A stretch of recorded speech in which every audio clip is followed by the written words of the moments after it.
Welcome back. It has been a busy 24 hours for the Trump transition team. In addition to prepping for his White House meeting with President Biden next hour, the president-elect has announced a handful of key picks for his new administration. The latest batch focuses on national security. Trump has tapped Fox News host Pete Hegseth to be his defense secretary, a pick that took some Republicans on the Hill by surprise. He also announced John Ratcliffe will be returning to his administration, this time as CIA director. Ratcliffe, you'll recall, served as director of national intelligence in the final months of Trump's first term. And I also want to bring in now a pair of former national security officials. Former Trump-Pence Homeland Security staffer Olivia Troy and former senior director at the National Security Council, Michael Allen. So, Michael, this incoming defense secretary pick, Pete Hegseth, he's a combat veteran, Fox News host. Here's what he has said recently about how he wants to reshape the Department of Defense. Listen. You got to fire, you got to fire the chairman of the Joint Chiefs, and you got to fire this. I mean, obviously, you're going to bring in a new Secretary of Defense, but any general that was involved, general, admiral, whatever that was involved in any of the DEI woke, it's got to go. I think a huge one is women in combat and quotas. I think the way they pushed that under Obama in a way that had nothing, zero to do with efficacy, zero to do with lethality and capability. You don't like women in combat? No.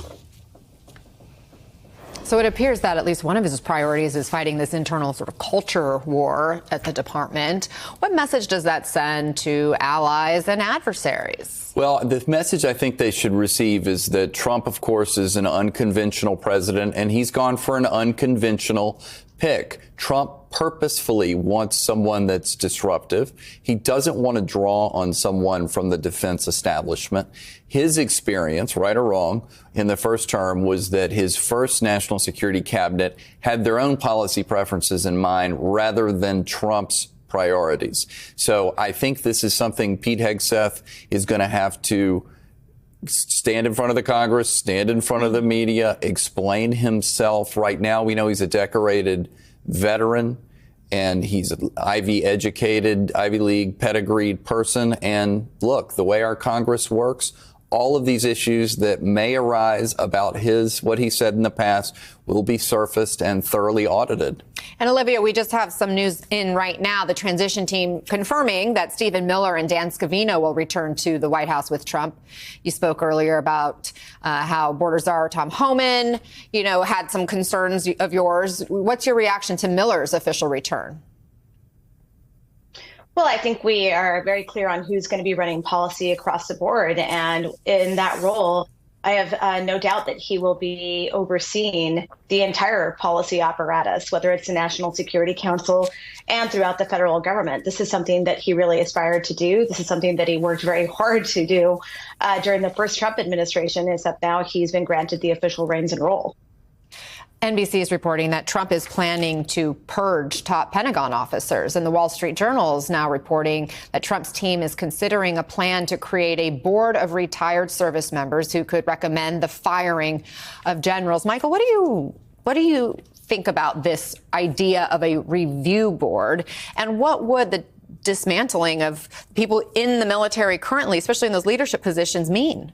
Well, my first reaction is, as the commander-in-chief, he, of course, has the plenary authority to do whatever he wants within the confines of the U.S. military and, of course, within the executive branch. But this is a hangover from what President Trump feels like he experienced in his first term, where he faulted Chairman Milley and others for seeming to work outside of his chain of command. And there's a broad view, I think, among Trump folks coming into the government that the chairman of the Joint Chiefs and others in the General's Officers Corps may not support Trump and feel like they're independent. That's not my experience with that group of people. I think that they will salute and execute lawful orders, but we're going to have to work through a process in the intelligence community and within the Department of Defense Officer Corps so that the president has restored trust in them. I think there's going to be transparency, there's going to be accountability, there's going to be disruption. But at the end of the day, I think the president will find these are loyal Americans who are doing their best for American national security. But I can't help but wonder if a purge, as we've used that word, if that could put America in a vulnerable position.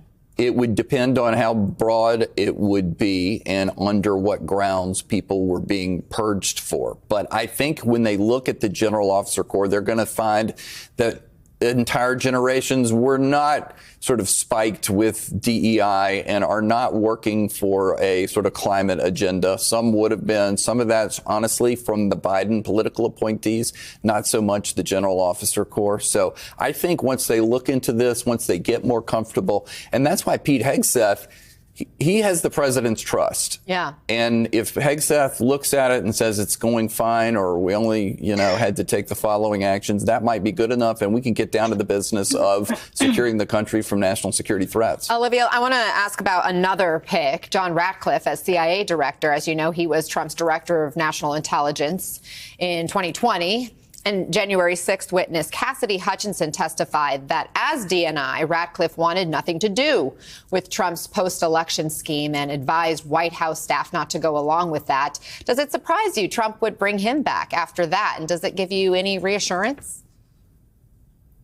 Well, I think out of all the picks, I think that one certainly could have been worse. So at least I was sort of relieved to see that it was him. I do think that this group will operate together regardless, however, and I do think that these are true loyalists to the Donald Trump agenda.